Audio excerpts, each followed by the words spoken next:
Medic 33, what is your emergency? Yes, sir. I need an ambulance as soon as possible, sir. Sir, we have a gentleman here that needs help, and he's not breathing.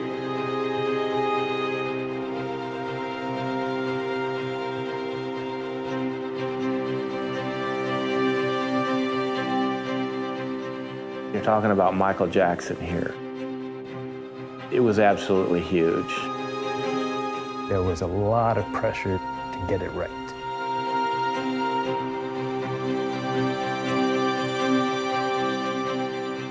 This isn't a man who should have died. He's not breathing yet. He's not breathing, and we're trying to pump him, but he's not. Okay. Okay, how old is he? He's 50 years old, sir. 50, okay. He's unconscious, he's not breathing? Yes, he's not breathing. When we were dispatched to a 50-year-old male, cardiac arrest, we think this is a viable patient. This is someone, if we get to in a timely manner, we can save. And then when I enter this room, opulent room with medical equipment in it, I realize there's something unusual here. What 50-year-old male would be laying in bed at noon with medical equipment? We're not looking at the patient at that moment, until my partner did. He looked up and whispered the name, Michael Jackson. When I realized who it was, I was surprised. We had no idea he was there. None of us had any idea who was living in our neighborhood. Did anybody witness what happened? No, just the doctor, sir. There was a man with our patient who identified himself as the doctor. And as such, I immediately asked him some information. What had happened? How long has this been going on? And he told me then that it had just happened. This was a patient to me that it seemed that he had not just passed away, that some time had gone by before we were notified. And in fact, later, when you're reflecting on this call, the days, the weeks, the months afterwards, one of the greatest regrets that all of us had was that we had not been called sooner. When we came outside, that's when we became aware of a very large presence. We were trying to back out on the street only to be hindered by many, many cameramen putting their lenses against the glass windows of the moving ambulance.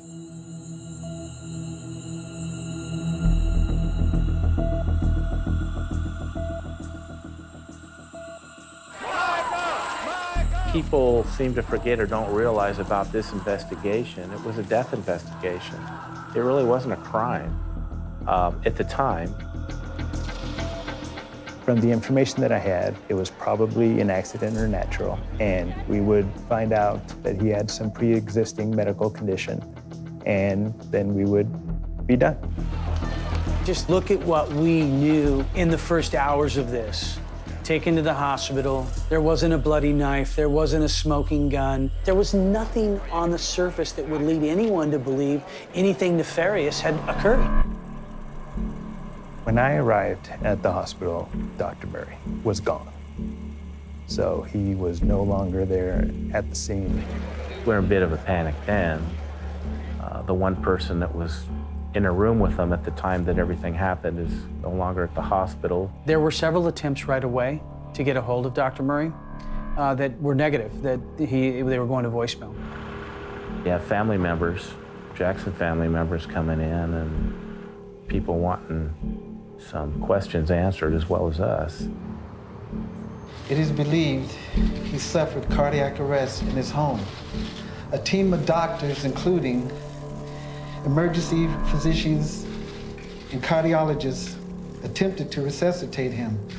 The emergency room physician, they believed it was a heart attack, partly because of what Mr. Murray had told them. Never told them anything about any other narcotics or anything. They just believed he had had a heart attack and stopped breathing.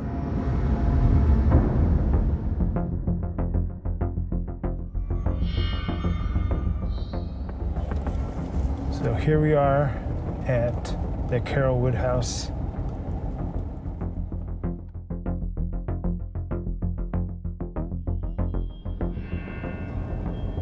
That day, by the time I got here, We had to block off this side of the street, the entrance side of the street, and it was full of media vans. We had never seen anything like it. I had never seen anything like it.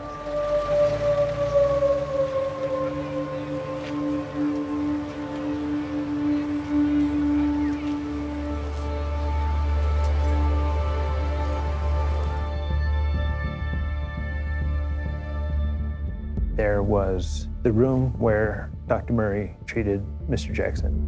And then there was a locked room, which was Mr. Jackson's bedroom. There's a fireplace in the room and it was roaring. So the room was very, very hot. There were like Post-it note or pieces of paper taped all over the room, on mirrors, on doors, with little slogans or phrases. I don't know if they were lyrics or thoughts, or some of them seemed like poems. The bedroom was a mess.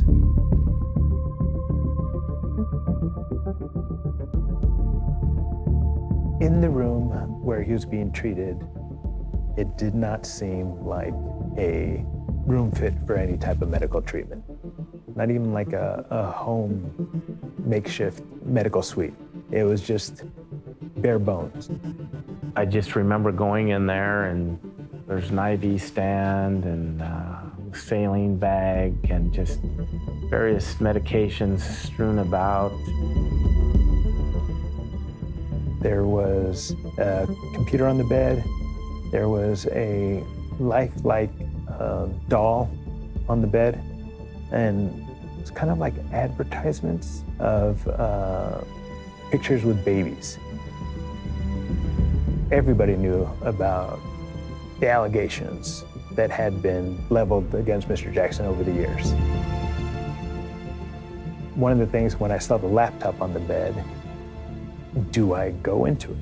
But you have to realize the type of case I was investigating. When you get, hold of an investigation, you have to kind of whittle out what is and what isn't. It's like with any case, you don't allow whatever the victim was into prior to his death. Your investigation is focused on how did he die and who was responsible for it. In the room where he was being treated, a bottle of propofol had fallen on the ground and rolled under this moving nightstand. I didn't know what it did. That ended up being a huge deal later. I had no medical background whatsoever. My neighbor was a doctor. So I went to my neighbor and I asked him about it. And my neighbor was the one who got it started of, whoa, what is this doing here? This is only used in surgeries. This is used to put people under.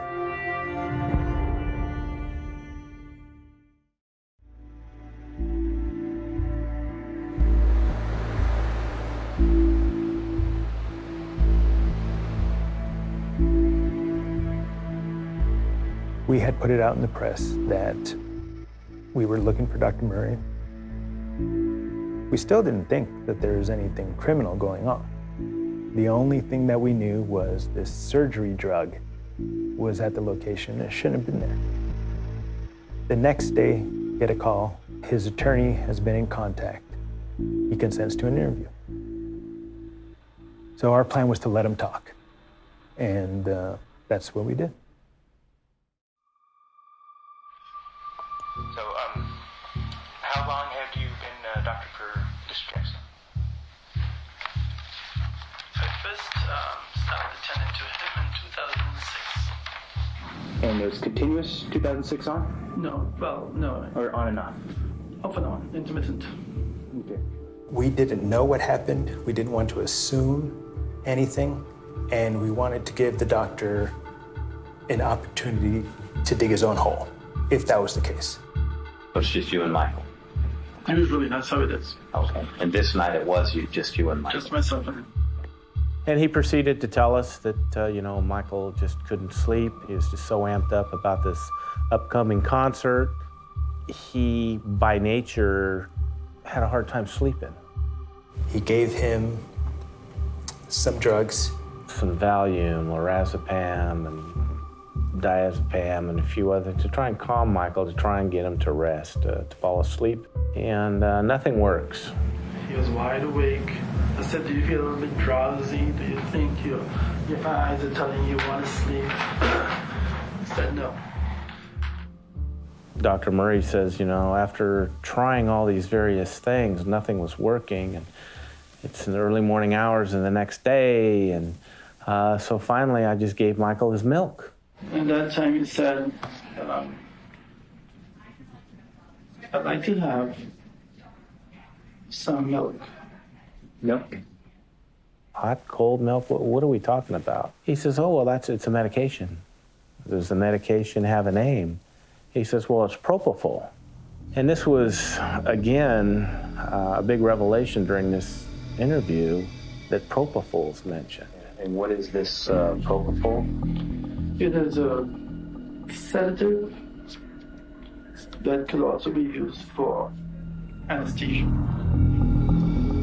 He freely admits that for months he's been using this to help Mr. Jackson sleep. Okay, you've administered it more than 10 times? Yes. More than 20 times? 30 days a month, roughly, every day. Oh, so it's about a daily? A daily. In my head, I was thinking, what the heck? To drug someone to sleep, even with their permission, the way that he did. I didn't think it was legal. I monitored. I sat there and watched for long enough period that I felt comfortable. He gave him propofol and then goes to the bathroom, comes back. Mr. Jackson's not breathing. So I started immediately to perform CPR and mouth-to-mouth resuscitation. He goes into a panic. He tries CPR while Michael's on the bed. He summons Alberto Alvarez, the head of security, and ultimately Alberto Alvarez is the one that calls 911.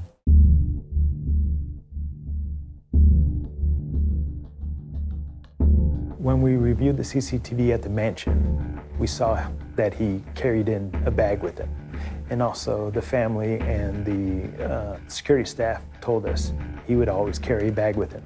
When he went to the hospital, he did not have the bag with him. The biggest aha moment was when I had asked Dr. Murray where his bags were. Where's your bag where those syringes would be at now? Oh, really? I don't have that. I thought you left it there. He was assuming that we had it. You haven't got my bags? Once he realized we didn't have that, he's like, deer in the headlights look, if you will. Legally, we can search the areas that are relevant. It wasn't in the room that was relevant. If you walk into the dressing room and you turn right, at the high level top, the bags are left there with the items in it. In those moments, people aren't their sharpest. They're not thinking the best. So it's our job to take those little mistakes that people make and build a case on them. First thing Monday morning, went to the house, went to where Dr. Murray had said that the medical bag was. Different room, in a closet, in a cubby above the closet, and we covered the bag.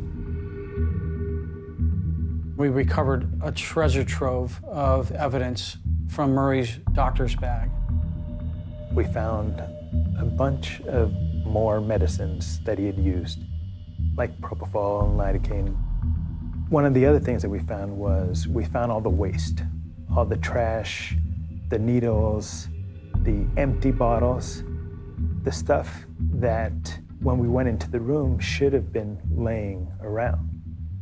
So we knew that sometime during this medical emergency, Dr. Murray had stopped either giving CPR or had waited to give CPR and cleaned up everything. So we're thinking, what could be the reasons for that? Within 48 hours, it appeared that it was a suspicious death in the sense that there was something more than just an overdose. If your goal is to preserve the life of the person that you're giving CPR to, why would you pause that to pick up trash unless you're trying to hide something? If he wouldn't have told us where it was, or if he would have taken it with it and we wouldn't have had it, we would have lost that element of the hiding, the trying to cover up. We were now looking at Murray. He was behind the death.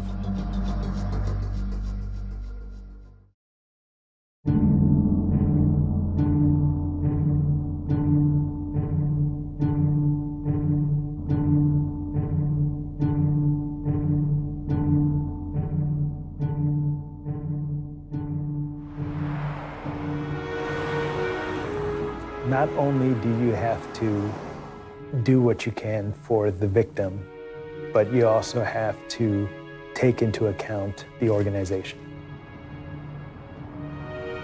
You're donning a uniform that's been a part of history, and growing up with the stories that you'd heard from the Manson cases, you know, Marilyn Monroe, all these notorious cases that you'd seen and heard about growing up were part of LAPD. Historically, our department had not had very much success on high-profile cases. We had lost the OJ case. Everybody remembers the Bronco chase. Ourselves and the DA's office allowed him to turn himself in, and it turned into a pursuit and a hostage situation, just ridiculous. And even though you have this overwhelming amount of evidence to secure a conviction, you don't get it. We, the jury, in the above entitled action, find the defendant, Orenthal James Simpson, not guilty of the crime of murder, a felony upon Nicole Brown Simpson, a human being, as charged in count 1 of the information. For us, working the cases, we didn't want to make the same mistakes that had been made in the department's memory and in the public memory. There was a lot of pressure to get it right.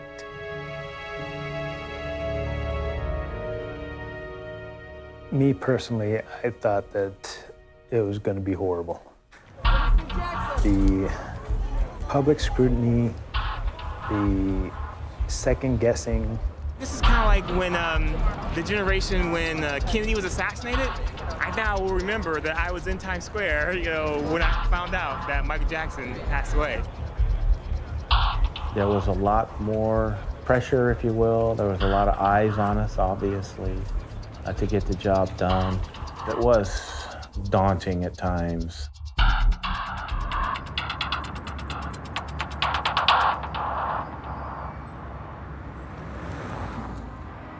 When I showed up to go into the autopsy, you know, they had a little cover over the window, and they're looking to make sure it's just me and no one else is around, and they open the door and they usher me in right away and close the door and lock it. And I'm like, oh my gosh, you know, we're in a controlled environment. This is your office. This is a coroner's office. So what's the problem? Everything had been cleared out of there. I remember it being close to 5 hours long. It was extraordinarily long.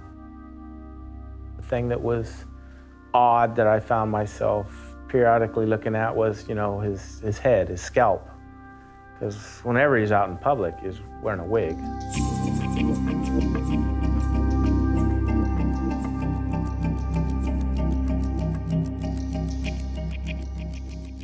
Looking at his scalp and the top of his head and being, you know, severely scarred, hardly any hair at all on the sides, to what he would look like in public with the flowing hair. That was, you know, a bit different. Not defending his use of prescription medicine by any means, but, you know, when you experience something like that, it kind of opens up the door for painkillers and, whatever else that may lead to. But other than that, it truly just, let's do this and get it done. Yeah. Blood is drawn, and then that blood is sent to a toxicology unit. So the initial autopsy didn't show much, you know, nothing much that you wouldn't be shocked a 50-year-old body would have. He was relatively healthy, you know. This isn't a man who should have died. While an official cause of death has yet to be determined, the coroner's office says it has everything needed to make a ruling on why Jackson died. We're still waiting for the toxicology reports and the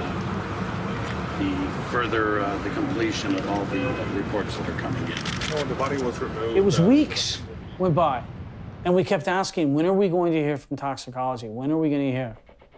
We had a death, but we didn't have a criminal death yet.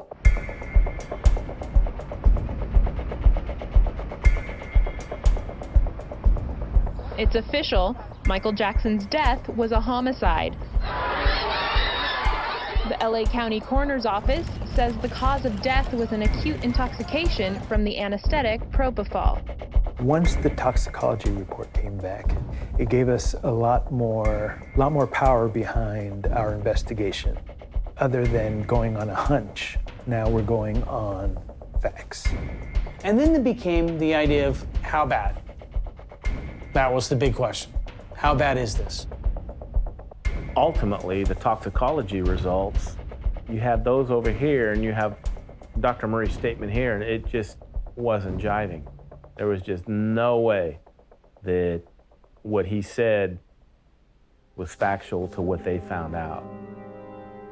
Had enough propofol in him to drop a rhinoceros. He could no longer breathe on his own, and Murray had not set up an environment to allow for artificial means of breathing, which is reckless, gross negligence.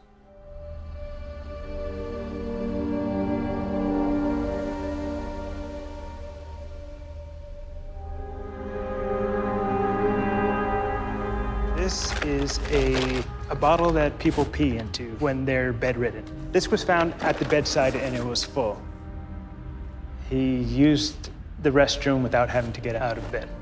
What it made us think was that he was completely incapacitated, that someone was caring for him to that extent. Seeing things like this, I realized that he wasn't being helped to fall asleep. He was being kept under. As a consequence, not having the strength or the ability to get up and go to the restroom, just take care of business and continue sleeping.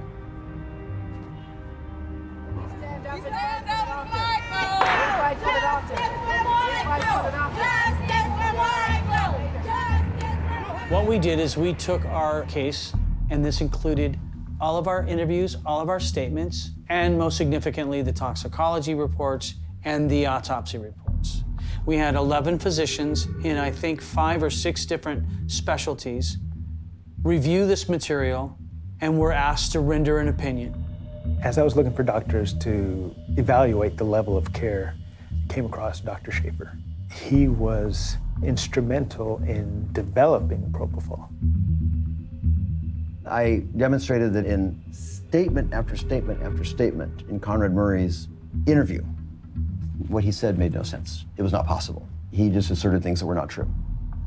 You would need a continuous drip of the propofol and not a shot, not an injection, like Dr. Murray had said he had used. It wears off really quickly.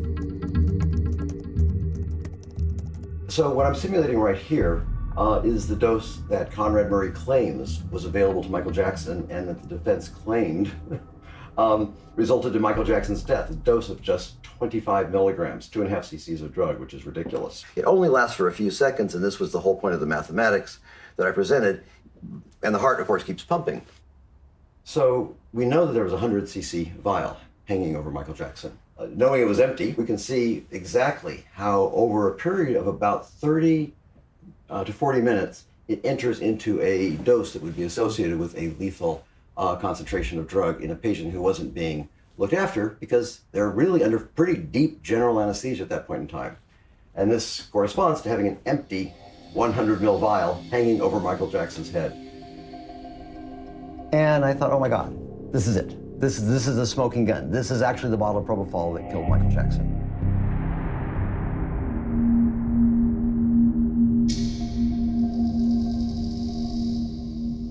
What we discovered was one of the IV bags had been emptied. One of the propofol bottles had been upside down inside of the bag. There's a bottle of propofol inside an IV bag? I mean, one of the single weirdest details. There was a big tear, a pike or a needle that is large would have broken the top of the propofol bottle so that it could drip freely down.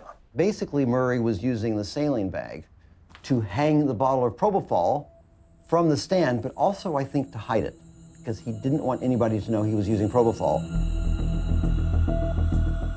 So to get an idea of just how crazy this is, the anesthetic drugs are all dangerous. There is really no access outside of the healthcare setting. We have pumps that are set up, they're precisely calibrated, and we precisely control the dose. He had an IV line that coming down from here, and it's got a little roller clamp on the side. You just adjust this little roller clamp. It's a gravity-fed system. There's very little control on the rate of the drug, and that's what he was using. It's insane. Nobody trained in propofol administration would not precisely control the infusion rate. Nobody trained in the use of propofol would ever walk away from a patient who is receiving propofol as a continuous infusion. Physicians with no training in anesthesia have no business giving propofol. So at that point, we knew this was not an honest mistake, but that this was on purpose bad medicine. An MD degree is not a license to do whatever the hell you want to do and just think you can get away with it.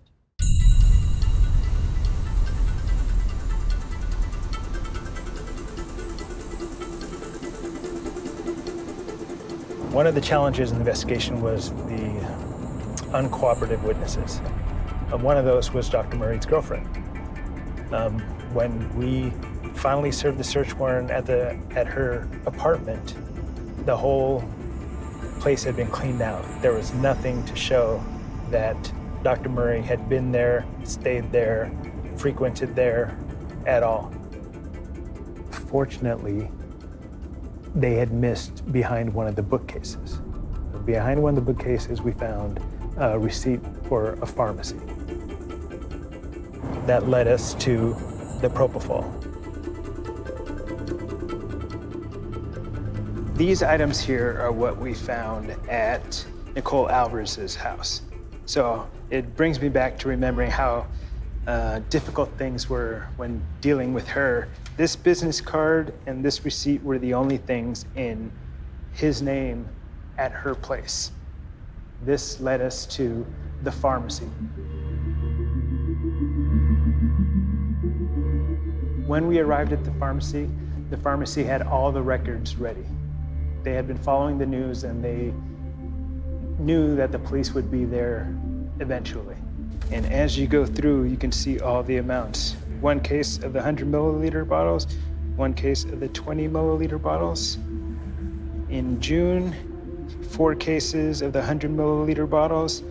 All of the amounts, it's over 5 gallons worth of propofol. A massive amount of propofol,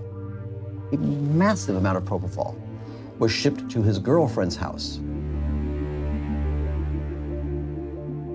We found that there was other doctors that Michael had reached out to in hopes of being administered propofol, and he was turned down. That relationship was a perfect storm. Michael first got introduced to propofol through a dental procedure, and he liked it. He felt like, wow, this is the best way to go to sleep. That was his drug of choice, and he was looking for doctors that would administer that, you know, as wrong as it was.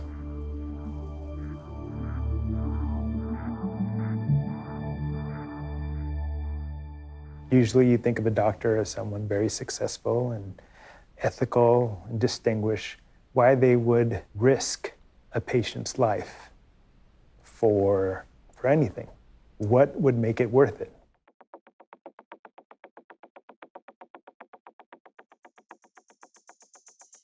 We done search warrants out in Las Vegas at his residence, as well as his place of business in Las Vegas, and then his office out in Houston, Texas. We get into finances, we get into business dealings, and his relationships. We executed a search warrant at the Armstrong Medical Clinic this morning with members from the DEA and the Houston Police Department, and we are from LAPD Robbery Homicide Division. He had several children. We would learn several of them by several different wives.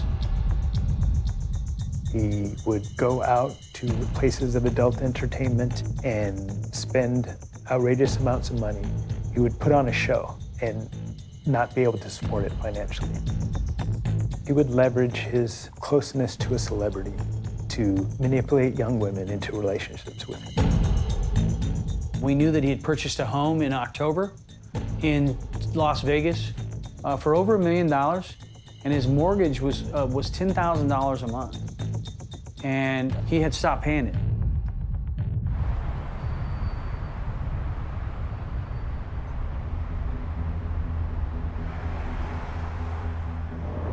He had censures from different states where he practiced medicine. With these different medical boards, they sent us the files of the complaints and the penalties that they would impose on Dr. Murray when he would violate their rules. We saw a pattern of sloppy behavior. A private physician to Michael Jackson, and here he is, just an absolute mess, you know? Yeah, surprising.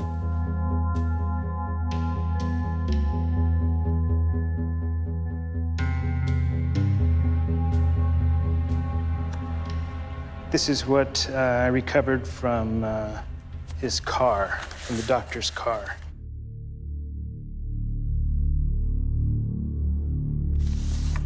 This was the contract as we first found it. The agreement between Dr. Murray, AEG, and Mr. Jackson.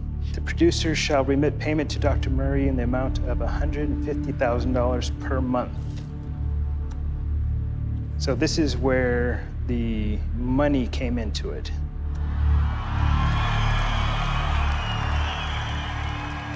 Michael started working, preparing for this huge comeback tour, and that's when he had reached out, Michael, and told AEG that he wanted Conrad Murray with him.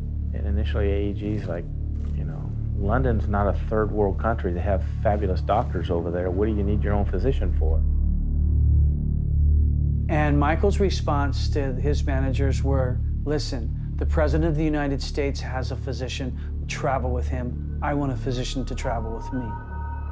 Dr. Murray agreed to go ahead and accompany him and provide Michael with what he wanted. So he needed this gig with Mr. Jackson either to pay off or to keep up with his debts. He had the right motive. He needed money.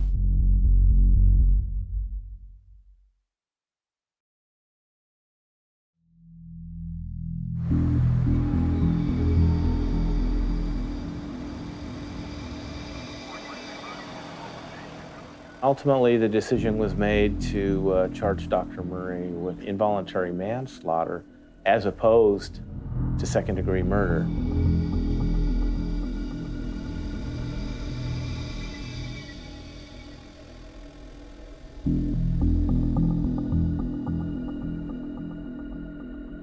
The DA's office didn't want another high-profile failure. It was an election year for the district attorney. I think it was I don't want to say the lazy way out, but again, a manslaughter charge was, you know, the path of least resistance. The family wasn't happy with it at all. Mrs. Jackson was just beside herself that there wasn't going to be a second-degree murder filed. We felt the evidence suggests that it was a second degree. The level of his negligence was just so clear that we thought that it would apply. We do not charge people. We investigate the case and we present it. We were not happy with the choice, but we deal with what we can and we move forward. What I felt a little pressure, I guess, is when it came time to arrest Dr. Murray. We wanted to see Murray in handcuffs, and I think a lot of, people wanted to see him in handcuffs. His attorneys didn't want Dr. Murray to be seen in handcuffs in public, because that's not good for his image. And neither is killing somebody, but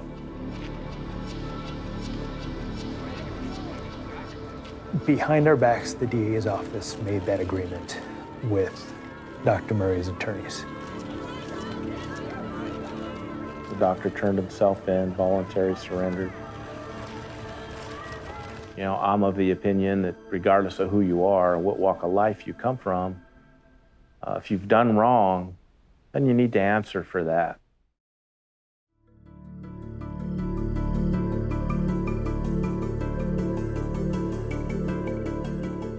I am an innocent man. I therefore plead not guilty. Again, he feels he'd done nothing wrong. It wasn't his fault. He's an arrogant individual.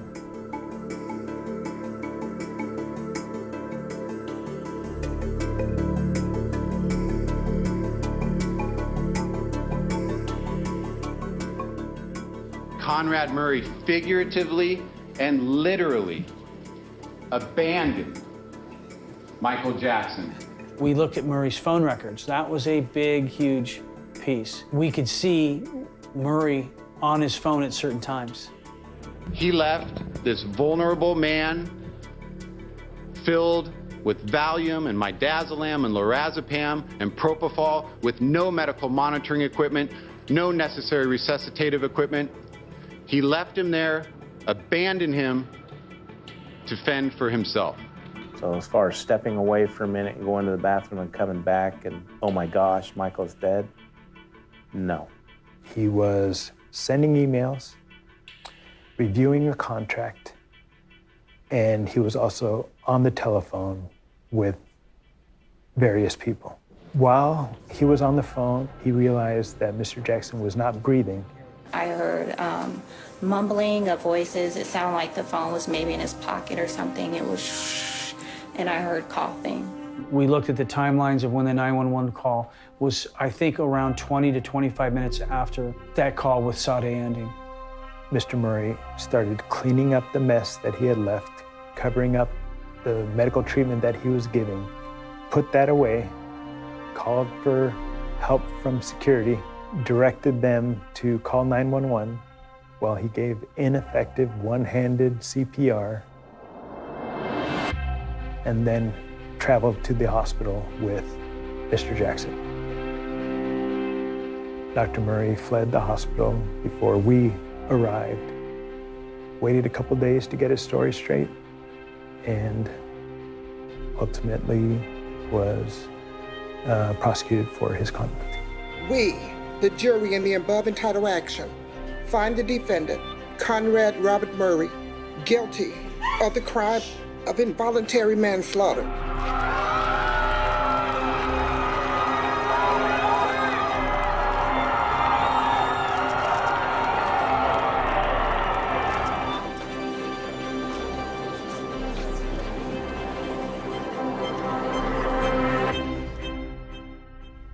That's how that turned out.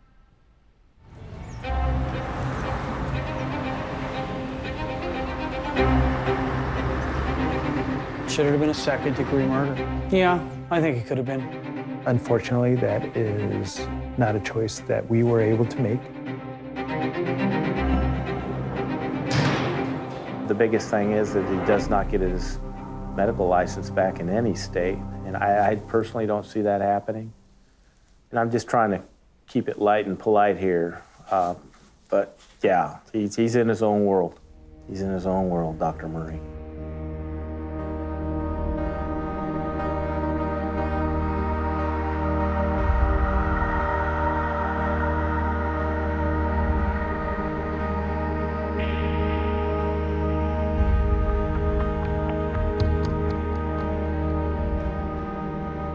I think that this case, we actually have the answers. We won't be in that book of unsolved murders, all the big ones where we failed.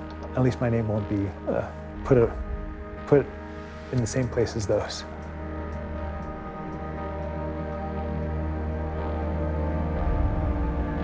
It's something I'll never forget, obviously, the rest of my life.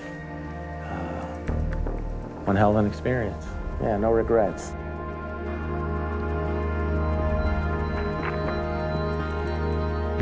In big cases like this, sometimes, you know, friendships can really dissolve. But not in this case. It was, we all lived happily ever after.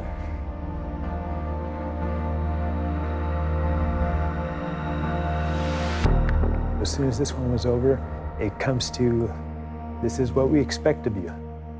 You get your next murder and you move forward.